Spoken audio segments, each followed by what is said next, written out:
We're up. We are live. Hello, it's Stardock stream. We're a couple minutes late today, for which I apologize, but it's what happens.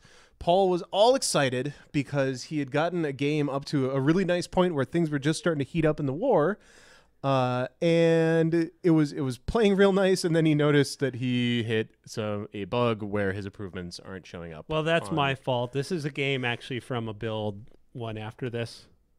Or it's actually from my local build, and I had changed out all of the planetary improvements. So you can see here the beautiful planetary improvements are invisible. But are they kicking butt? Look at this. I've got oh my gosh, level 23 planet here. But I guess we can kind of ignore that. I just won't spend time on the planets. It does look like a cool game setup that you have there. Well, the few great things I got going on here is, the star bases have kind of really finally been made useful, and I've got 2 economic star bases here. So if you look at like each of these planets, which we're going to have to shrink the area of control because it is a little too easy to get situations like this where I have 3 planets in this zone, and each one of these is getting. Oh, Jesus. Yeah, it's getting 30% from those Starbase factories. That is not bad. And then down here, I stumbled upon this Class 25 world. Oh, that's all. Really, Maggie? What is she doing? I don't know. I'm going to shut the door, though. Sorry. Hey, my dog is apparently whining. Usually she's happy to be in here. Oh, is she trying to get in? Mags? Anyways, yeah, so anyways, when I got this planet down here, it's got an active core. It's a level 25 world with an active core, which is a 50% manufacturing bonus and a negative 25 to research. So I did not build any research improvements here, but I have Mega factory, power plant, farm. I mean, this thing is going to be a death machine when it gets going. But unfortunately, it looks much prettier when the icons are actually there. I got some mining going on, so I got some Durantium. Oh, that looks cool. I haven't seen a fully mined. Well, this is a bug that it's all using the asteroid color IDs, but it looks kind of cool. So we'll be fixing that eventually. Then I have a Durantium or a Illyrium over here getting mined by this one. So I was hoping to start building some ships that make use of those. The Drengen have just discovered me, and I was kind of rope-a-doping one of their defenders. Where'd he go? He saw me, and I had this fast survey ship. There he is. So I let him get a little close to. Oh crap! There's another one. Yeah. So they're. Okay, that's his scout. I don't care about that. So, anyways, do we have any questions or anything? Sure. John Aller asks what the active core is. Is that a random planet bonus? Well, each planet has traits, and not each. Each planet theoretically can have traits. So let me see. Do I have it? I think a lot of them right now do. Yeah. So this one is serene, which means it gives it a plus 25 to influence. So, Wisp is no. And some of them have things that give you a bonus and a malice, right? So there's some that are like I said, the active core is really awesome for manufacturing, and but horrible for research. So it's almost completely pointless to put any research improvements on here. But it is it's very rare. I mean, I've never seen anything quite like this planet. It was a 25 with That's ridiculous. The only thing that could have made it worse is if it had a bunch of manufacturing improvements on it. And the other cool thing is that you can, when you get the colonization bonuses or the colonization events, you end up with things that permanently affect the planet, right? So you get things that are like permanently plus 30% research on this planet because you chose whatever. And so those can have a really as big a matter effect of fact, on your empire. the problem with, and even I do this, and let me just tell you people, read those descriptions, because I always just hit pragmatic because I'm pragmatic. And I've got several things like, why am I getting negative growth in this planet? It's, because this damn thing gives me. Oh, okay, so here we go. Hey, the new news robot. No, that's not the news. Is that the old That one? is actually I don't the know. old one from Galciv 2. Okay, If you old say news that's good looking, I'm gonna punch you in the head. I'm looking at it. This monitor doesn't have the greatest horizontal. Yeah, no, that's actually, I don't color. even know who that was for. That might have been for the Kryn. We had temporary ones per race. We have a new news robot coming in. Actually, Sarah's putting in right now. God, I was playing this game, and now all of a sudden I'm confused as to where I was. Oh, I was trying to get up to some larger ships. So let's get orbital manufacturing, specialization, zero gravity construction is what I want. Yes, thank you. And let's go in here, and I already am focusing on research. So, anyways, yeah. I don't know. No, I it's apparently fine. can't play games and answer questions at the same time. Well, I'm here to talk, so it works out all right.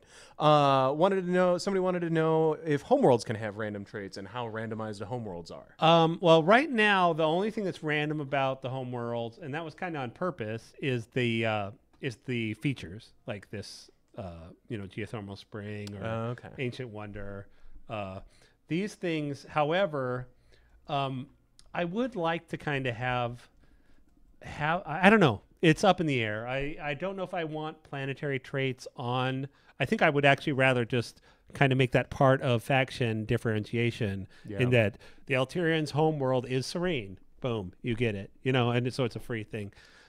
Those can be really kind of overpowering. And I really worry warp that the they game, are. too. Whereas I'd rather let the player decide who they are, and then let the tech tree and everything will push you in certain directions. Well, and like it would suck, like starting next to the Drengen who have an active core Drengi. Like, that would be horrible. Although that would be kind of awesome. Although, you don't want to. The problem is to do it right. You'd really want a negative and a positive, and negative, especially in starting traits, is not something we want, or players don't appreciate. They get mad at. So sure. Let's see. Had another one. This one actually I can answer. When is the official end of the Founder Edition going to be? It is going to be next week. It's because of the way Steam works, basically. Steam works. That was terrible. Because of the way Steam sort of works just with their store, we have to take it down off of Steam for like a day, and then it'll go back up as the beta version. But you will, there will be a short window that's going to be, next week to be your last chance to get the Founder Elite version. And then it's going to go away forever. So if you want to get it, you're going to have to get it pretty much now. But it's going to go away forever, and it's probably, I think we're going to take it down on Tuesday, and then it looks like beta should be on Thursday. So there's a little sneak peek for you. I don't think we've said that anywhere else, the date. So congratulations, you watched the stream, and now you know.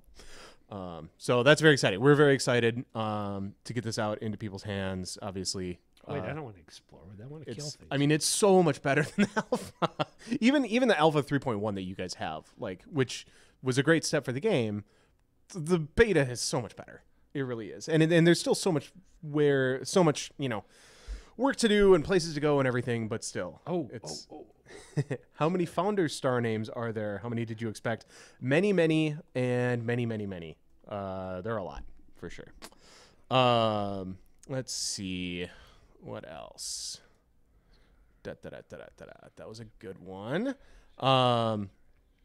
Is it too late to have quests? Devil Dogmatic asks. We're probably not going to have quests. Well, I mean, there are events that we're going to have ideological events and ideological anomalies, which are essentially single step quests. Okay. So you'll essentially like, oh, you find this card, what do you do about it? And then you get a thing, a reward for it. You'll also get ideology points. That should be in the next beta. That's on the top of the list of things to get in. We need that mostly to get more ideology points flowing into the game. Sure. Because like I said, I'm done capturing worlds probably for a while, and I haven't even. I've got 70 points. The next one is 98 points. So I can lower these a little, but we need essentially more things triggering off ideological choices. Sure. We'll have global events, and I was actually toying today with the idea of maybe bringing it into Invasion.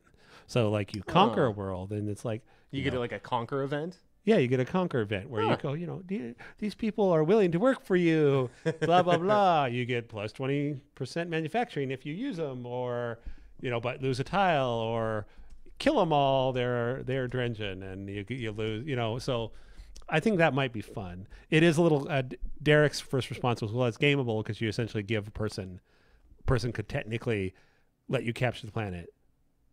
Take it back, capture it again, take it back. Well, so, I guess. Yeah, that was my reaction. But his response was, well, you could always just put a flag that says it only happens once per planet. And so that would solve that problem. But I like the idea. Maybe even do it with flipping, or, the more stuff we can tie into ideology, the more awesome we can make the ideological rewards. Whereas if it's really hard to get them, then it's kind of like, well, no one's ever going to get that. And so, I mean, ironically, we could make them awesome anyways. So, by the way, did you already show people the Altarian I haven't bases? I have not terribly pimped the star bases. Yeah. This is Altarian ideology. Oh, no. Culture? Sorry. Economic base? Economic. There you go. And you can tell all of the bases because all the ideology bases are kind of this square, and then like the mining bases are these circles, and there's a couple I don't have any military ones yet because, like I said, the war was just picking up. And culture flipping is kind of gimped in the build with no diplomacy, so I haven't bothered building very many culture bases right now. But sure. A bunch of questions. I can answer this one very quickly. Will the combat viewer be in the beta? Not in beta 1. It'll be coming. Probably beta 3 before it's in. We want to make sure it's awesome. It's basically it's more involved. It's quite a bit more involved in the combat viewer or the combat situation in Galciv 2, and so it's like there's a lot of design that goes on and a lot of engineering and stuff. And, and it's just not going to be ready. The battle system will be a lot more fleshed out as far as I'm going to bring in all of the support ships in beta 2, not in this build. Right now in this build you have the augments, which are kind of a sneak peek of what the support system will do, whereas like I can go here to weapons and these ones, here we go, increases missile range, lowers damage. So essentially now you can hit them further away, but you lose some damage points. You put that on a ship, say me and the Drengen both decide to go with missiles, and so now we're rock, paper, scissors, and we just keep rocking each other. Now I can put this on and sneak past his and take him out first without having, because it might be too expensive to suddenly ramp up lasers, to the level. Or you might not just have the industrial capacity to. So these things are in now. In the next game, also with all of these augments, is high energy transfer. Right now, all these things are unlocking starbase modules that are very classic Galciv 2. You put them on your starbase, and all of your ships in that in the area of effect get a X% to their lasers or to their shields or whatever. So those act very much the same. Those are also in, but in the next beta there will be support ships, and you'll be able to take a ship with you that essentially is like carrying a starbase around with you and can do some crazy things. So very excited about getting that in, and then The beta after that is when the full battle viewer will be introduced. Very cool. The other obviously burning question that we keep getting over and over on every stream is when will diplomacy be in the beta? It will be in the next beta, in beta 2. So that'll be. I mean, a little bit out, a month or two, something like that. I think is basically. I don't know if are we allowed to say because I have. So well, Brad's going to anyway. Our goal is October. So the goal is October, yeah, and we'll see. that will bring in diplomacy and trade and culture victory and ascension victory and United Planets. Essentially, a lot of the game for that is the non-war game. We need to get that all working. Better AI, support ships, all that stuff. The only real big thing that will be missing once we get to beta 2 will be the battle viewer, and then after the battle viewer and the next one will be the campaign, and that should be feature complete, and then we'll probably have. And during that, we'll be adding in more races. Oh yeah. Actually, in the next, we will have. I think we've decided to put the Kryn in. Oh, cool. In beta 2, and the Yor in beta 3. Sweet. And I wanted to put the Yor in, but the Kryn are a little more useful as a diplomatic race, and the Yor are really more just about killing you. So it's kind of like putting the Borg in the diplomacy patch didn't seem like a good idea. So. Right. By the way, just as a general note, when we say things like the plan is October, normally game companies wouldn't go that far into that much detail as far as what the release plan is, because it's really hard, and I totally understand. When players feel like they've been promised something like diplomacy is going to be in October, and then they get really upset when it doesn't make October. Please understand that we do everything that we can, but we're giving you that sort of, that nugget in the hopes that you'll have some understanding if and when things slip, because they will. Yeah. Says the marketing guy, because he doesn't want to get yelled at. Well, Spencer's the one who'll get yelled at. Island Dog is the one who's going to get yelled at. I'm just going to tell him to go put out the fires. It'll be great. I essentially can say we just want to make sure the game is good, and that is our primary focus. And where was I? Sorry, you distracted me. It's okay. Because do I want large ships? Do I want to leapfrog? I can probably live with just medium for a while. Let's get some better weapons. People are asking also about huge ships and immense maps and all that kind of stuff, and that's stuff that'll kind of roll into the beta. Huge ships are in. Are they in the beta? Yeah, in beta 1. Yeah. Oh, I thought they were beta 2. No, they're in. There's nothing. They're essentially just more hit points and more carrying capacity. Once the new support modules, the carriers and stuff come in after in the next build, they'll be a little more interesting. Right now, when you really want to blow something up and roll over somebody, you research up to huge ships. Sure. They're in Age of War though, so it takes a while to get there. Ground invasion is going to be also alongside combat viewer, probably. Planetary invasion, yeah, we'll probably not be in. It'll still be pretty simple in the next beta, and then the one after that, yeah, we'll be rounding out invasion. There you go. Let's see. We had another. Oh, good question. Do you guys expect to have to go into crunch mode for this game? Which is actually a better question for Derek, really. But I guess Paul, you can speak to it a little bit. Well, I've been crunching for the last 3 weeks. As a matter of fact, this weekend. I mean, not that I want to. So, okay, it is not Stardock policy to go into crunching. But I was really worried about I wanted to make sure that we had some of these more fun things. I wanted every race to have a tech tree, some stuff like that. So I've been really, really going. The Jesse, who pulled off this crazy rendering miracle. Oh, the ships look so much better now. I know we've shown those a little bit, but no, we do not plan on going into crunch. We will if we have to, but it is for those of you who are Stardock fans know, we had this game called Elemental that where I worked 600 hours in 3 months. Oof. And if you do the math, that's roughly an extra month of work in that 3 months. And I never want to do that again. And most people never want to do that again. So yeah, we do not encourage it, and our goal is just to plan right. And like I said, unlike in the Elemental days, man, it's really hard to play when you're talking. Unlike in the Elemental days, we don't have a publisher to answer to, which is why, Right. we want to say, we always tell people, this will happen when, what was I saying? That's, it's like October-ish, because when we commit to a deadline, that's when crunching happens, or Right. when a publisher says, if you don't have this by this date, you owe us $1 million or whatever. And the fact that we're not tied to physical retail anymore makes a big difference too, because physical retail is like, you cannot miss those deadlines. If you tell Walmart that you're giving them X number of boxes on Y date, you better get those boxes there or you are boned. Sorry, I had to kill that guy. So digital retail is a huge thing for us. Let's see. Paladin frigate. Let's talk about other awesome things that are in the beta that people haven't necessarily seen in Alpha 3.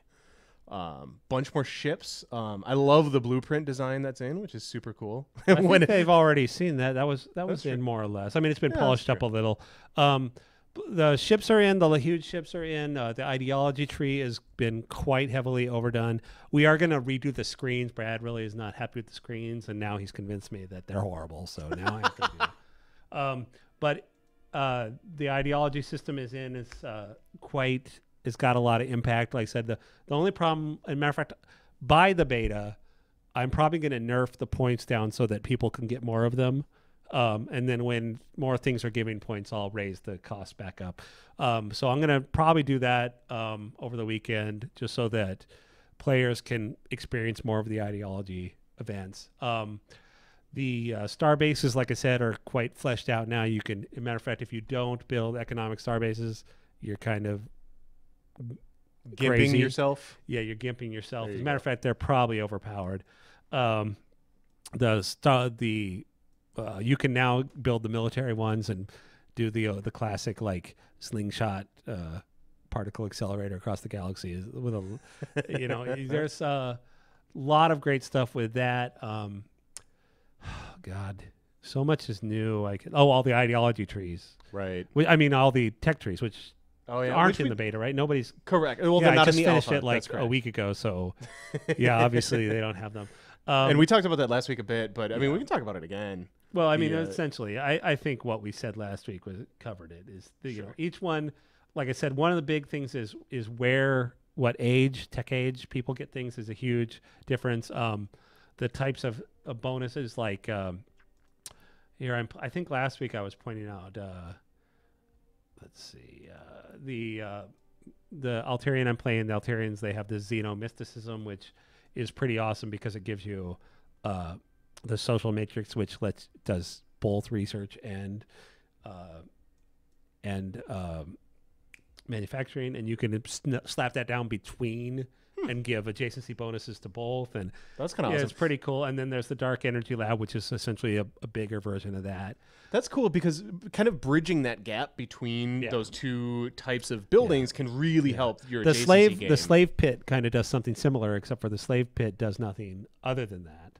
But it doesn't give any extra bonus. It doesn't do anything, but it gives big adjacency bonuses. This is literally an interesting thing. Here's Way of the Arnor, which literally just bang. Here's 20 or here's 5% to research and to growth, or Way of the Dreadlords, which is manufacturing and soldering. That's cool. I've got some really crazy things in the other trees. The Altarians are more of a finesse. They have like they get cultural. They get influence improvements earlier than everybody else. They have like healing pools and all these temples and some unique things. They have a special terraforming improvement here called, where did it go? Oh, I'm in the wrong tree. Called Paradise Worlds, which people recognize from the old tree, except for instead of it just being a thing that gave you a random terraform tile, this actually unlocks a improvement that is kind of like ultra terraforming, which I think was in the last build, so people might know, where you can do as many of them as you want, but the land threshold's pretty high. Oh, okay. So you can get some pretty awesome planets, but then again, they don't have like the last two levels of terraforming. Right. So it's a big early game bonus to get that. The Iridium have some really neat stuff. They have their marketing is their economics and influence is tied together. So you essentially build one thing that makes you money and spreads your influence. So you don't have those two things, and they give adjacency to like improvements and nice. and it's not in yet, but the Iridium also have a thing called privateers where you can essentially hire people. It's essentially a fighter. It's like a carrier module that is free for all your ships. And so whenever you get in a battle, this little ship will show up and defend you. And they don't necessarily rank up with your tech. So early game, they're awesome. Okay. Late game, they're kind of fodder.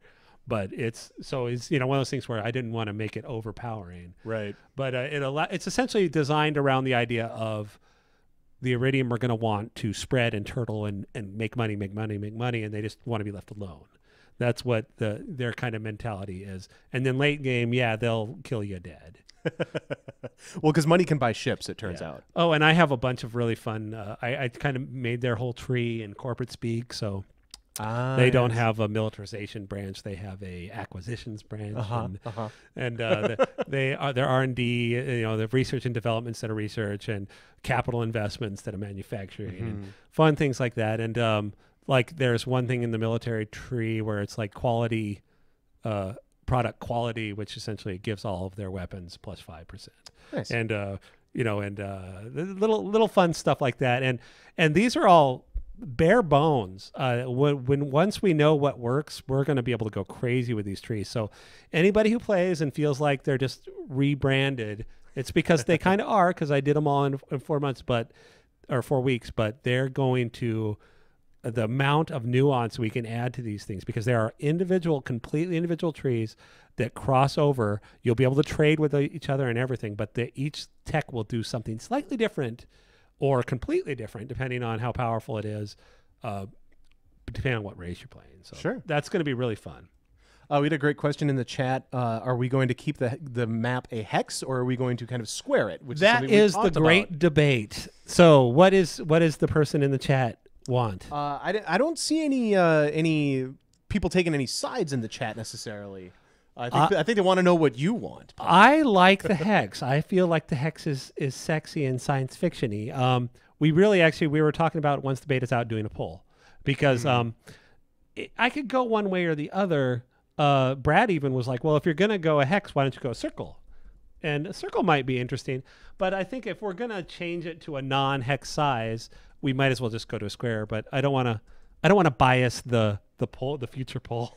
So yeah, we really actually want to know how people feel. The people I have talked to seem to like the hex, but it's a really debatable question. I want when I'm going in and making maps, I want to be able to block off things completely, which is currently black holes, but it's going to look dumb if I have to put a bunch of black holes. Well, no, we have there you go. There is actually a hex sector system that is in the game that is currently just not being used, where the whole plan was to be able to block an entire sector. Okay. So you could make a donut-shaped galaxy. But in order to do that, we kind of need to stay in Hexland. Right. So I don't know. Like I said, I like the hex because it allows us to do circular galaxies. It feels the only problem, and this is a very valid thing. Now, can they see the mini map up here? They can see it. Yeah. The mini map right now has got a bug where it's not really filling the square properly, so that looks bad. So if this was filling the square better, I don't think people would notice the hexiness of the galaxy. And we were talking about that the other day. Yeah. So I want to get that bug fixed. But if oh goddamn, there's a lot of votes for hexes in the map. I think people are worried that we're going to turn it to squares, like square tiles. Oh God, no! The tiles that would be hexes. That would be a that would be like you, Jesse, would shoot me. Everyone would shoot me. I'm the one who I don't know if people know this, but for the first 6 months or 8 months of this game, it was still squares. Oh. And we were going along, and I was really concerned about the deadline. This is a good example of why we don't like to announce deadlines. We wanted to have it out, and I was like, I think it'll look more science fiction. It'll look prettier. It'll be it'll make it look newer if we go to hexes. It totally does. And Brad was like, well, why didn't you go to hexes? I said, well, I was under the impression we didn't have time. And he's like, well, you're the designer. So I went, all right, we're going to hexes. And it cost us roughly a month of switching over architecture, and then probably another 2 or 3 weeks of getting everything to work with the new system. But yeah, I'm very happy with it being hexes. I have no regrets. And the problem with that is, like, with the square thing, when we would simulate a circle, people would just kind of go, oh, okay, it's squares, you have to simulate a circle. With a hex, you really can't do that because I don't know if people know this. I've learned this intimately. Mm-hmm. Hexes are not square. Really? They are, if it is 1 inch tall, it is 0.88 or 0.8666 wide. Right. And so there's all these little formulas. So you literally, it's almost impossible to do a group of hexes as a circle. And also we ran into all these problems with the sectors where they overlap in this weird way. So yeah, it's very interesting. Introduced a lot of things. That is why the new, when we do these, like the Starbase Influence, it is actually a hex shape, because this is, it's literally 5 tiles or 6 tiles tells you or whatever it is. exactly where you are, unlike in Galactic 2 where you'd have to go, hey, wait a second, is that in the tile or not? Right. So I like that, and I think most people do. It's a little more professional, it's a little sexier. I like but it I way actually better. personally like the hex shape map. I think that we could do more to make it feel a little more natural, especially on the mini map. But yeah, so that's what my vote is. But we do honestly want people's opinions on that.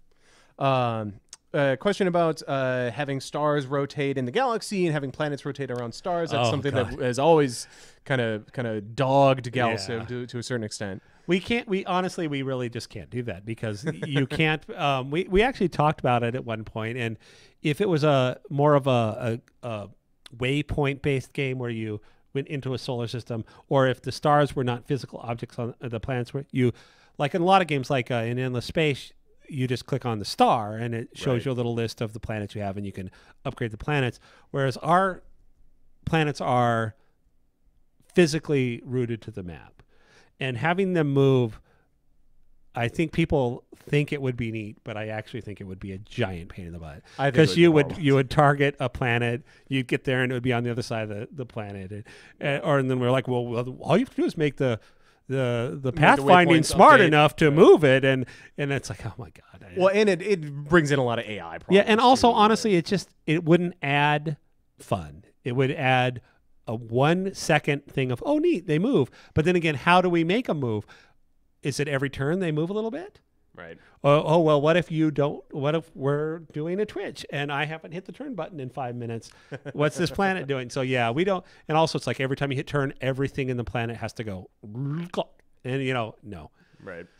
So yes, no rotating. We will have sexy moons. We will have sexy rings. I have like some really cool planet features I want to get in. I want a shroud, which is like a ring of little tiny rocks, because that's one of the planet features. We have twin moons and wobble, and we're going to sexy up the planets. But no, they will never rotate around the sun. At least not in Galactic 3. Maybe Galactic 4. There you go.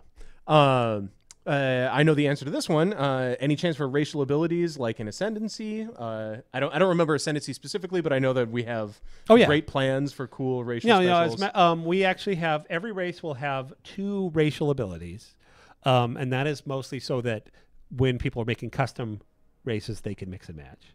Sure. So I don't know if people here. Let's see. Main menu. If you look carefully right now, there is. If you played Galactic 2, this is going to sound very familiar. It's a little bit different, but we will have race traits, which are your classic, fertile, blah, blah, blah. That's your productive +2. So, and you can see that here. They're listed. They're not exposed to the player yet. But, this guy's productive +2, which means he gets 25 in manufacturing. He's clever +2, 25. So with the Iridium, I essentially went a little crazy, and then I gimped them by making them -2 in growth, which is huge. Yeah, it's huge, but it's really it adds a lot to the game. Sure. So I'm I'm really happy with that. But like I said, a player is probably not going to want to do that. But a player might. A player might decide, well, I know that growth is easy to do. All you have to do is this and this. So I'm going to negative growth down and then raise all my other things. And that honestly is the biggest challenge with this type of system. And it's a big balancing challenge for me. And then over here is abilities, which will be kind of like, I don't know, like, we're going to have better names. I actually have a whole doc full of them, but things like, Super Diplomat, all those things from Galciv 2, plus a bunch more. I have one that's called Breeders or something like that, where when you colonize a planet, essentially the population of the colony ships is doubled when you hit the planet. Oh, that's and awesome, then your growth actually. is like 50% bonus or something. Wow, so you that's essentially, huge. so that's it sounds subtle, but that's a ball breaker. Yeah. And then there's little things like there's one for the Snathy, though you'll have to wait for the mini expansion to get it, where the Snathy can salvage any ship they destroy in battle. Nice. Well, not any, but almost any. And that will be, they're meant to be ridiculously overpowered. At least in the campaign, they will be. We'll probably nerf them a little for the actual playable raid. I'm glad that you got the Snathy in, because it just wouldn't be the dev stream without some Snathy. But yeah, I mean, we have lots of things like that. In Classic, there's simple ones like the Drengen don't have to pay for invasion. The Iridium may not have to pay for star bases. After a certain, because like in Galciv 2, once you've built 4, you start being charged per star base service. Right. We make it free, or this race gets more trade routes. This race gets more money from trade routes. This race is somebody was asking on the forum about approval and how does it affect everybody the same way? Well, we can make it so the growth part of the approval equation just doesn't affect this race. Right. Or so there's a lot of little fun things, and those are neat things because we'll put those in the base game, but those are things we can continue to add. Right. In the in expansion. I think we got one last question here. If we didn't get to your question, I apologize, but I do have to let Paul get back and go fix the game so that improvements continue to show up even after you load. It's not actually a fix. It's just that I tried to because different versions. Right, I loaded a game from the future, and it did not work. So people are asking about time anomalies. Didn't somebody already ask about this last week? Yeah. Well, I was going to say that's your time. There you go, time anomaly. Yes, if you play the game from the future, your improvements don't show up yet. Anyway, one last question to get into, and then we're going to call it, I think. But Cyber Goblin asks, will political parties in the Senate be returning, and will they be different? Political parties will be coming back. The Senate itself may vary. I'm still working on that, honestly. But the governmental system is there. It's already in. Primarily what we're going to do, if you look at the tech tree, this is my current plan, is civilization. So we have governments up here. Where are they? Okay, yeah. Okay, so international governance, which essentially unlocks your first, first type of government. And then, unlike in Galciv 2, where you won't pick your political party from the beginning, because it was just a set of bonuses. What we want to do is make those political parties things you can research, and then so you research them, and then once you research them, then you can pick them and change them as you move up the game. So like at first you'll get these, which are the Federalist Party, the Populist Party, and which is more or less growth.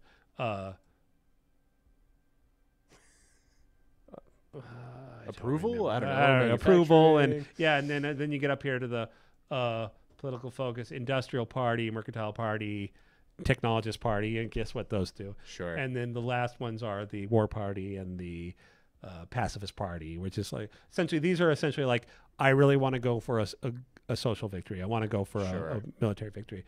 So that is the current plan for that. That may or may not be in the next beta. It might actually not. It might actually slip to beta 3. Okay. Cool. Well, there you have a little preview of what's kind of coming out, and we're not even playing the beta. We're playing post-beta here, which is very exciting, even if it's slightly broken. Oh, one of the things I'm thinking about doing is making it so some improvements that are negative to your race's inherent ideology. Now, that's the problem because it overflows from the ideology tree and the tech tree is make it so like that we have this thing here, the precursor antique store. Oh yeah, I think we were talking about that before. I really wanted to put this in, and I'm like, that's really cool. And it's really cool, but everybody knows that they're fake. They're fake.